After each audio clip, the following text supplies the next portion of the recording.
local woman gets a letter in the mail claiming that she is owed millions of dollars. Of course, it's a scam. But even WESH 2 Investigates Greg Fox was stunned when he uncovered how far these crooks were willing to go. 3-4 months, 3.5, 4 months. Carol Hardy runs the Wildlife Rehabilitation Center of Central Florida, caring for critters like abandoned opossums until they're old enough to be released. She rescues more than 1,000 animals a year. I have a baby bat, isn't she cute? Juvenile downy woodpecker. It's eastern gray squirrel. He's still on formula 4 times a day. These are white-tailed deer. I've had 17 so far this season since March. But Carol is the one who needed rescuing when she got this letter addressed to her late husband, Ron. It read, he may be entitled to proceeds from the permanent life insurance policy of the deceased real estate investor, Robert Hardy, a potential relative, in the amount of more than $11.5 million. It's saying $11 million. You don't want to throw that in the garbage, just in case. The tiny little possibility, you know. The letter also read, I want 10% of this money to be shared among charity organizations, while the remaining 90% will be shared between us. Carol saw that the sender claimed to be a lawyer from a Canadian firm, but the envelope was postmarked in Raleigh, North Carolina.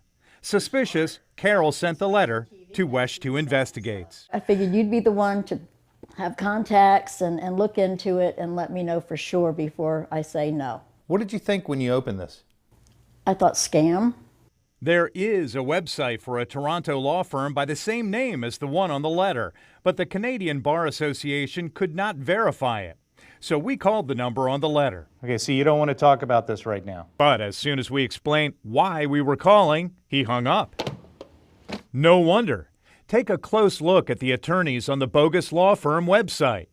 We tracked down the real attorneys whose photos were stolen from a legitimate Michigan law firm. We are not affiliated with them. We want nothing to do with them. Mike Seneco heads the Fraser Trebelcock law firm and is pursuing legal action to remove his colleagues' faces from what he believes is a fake law firm's website.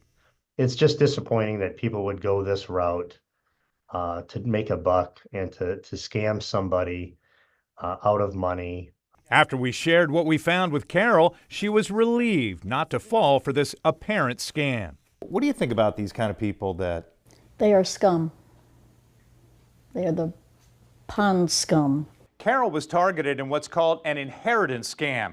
The Federal Trade Commission is putting out alerts like this to warn people not to be taken in by these schemes to get their personal information and money. Of course, we want to help people keep that hard-earned money in their pockets. FTC attorney Larissa Bungo says Americans were scammed out of $10 billion last year. As you can see, many victims were in Florida. Don't send your money or give your personal information to a stranger who contacts you unexpectedly. It's a scam every time. 2 raccoons in here and 1 down the end. Carol was smart enough to recognize that and can keep spending her money on animal care. If it seems too good to be true, it is. In Orange County, Greg Fox, WESH 2 News. If you get a message claiming you're owed millions of dollars in inheritance, you are urged to file an online complaint with the Federal Trade Commission so they can investigate it, and your tip could lead to arrests.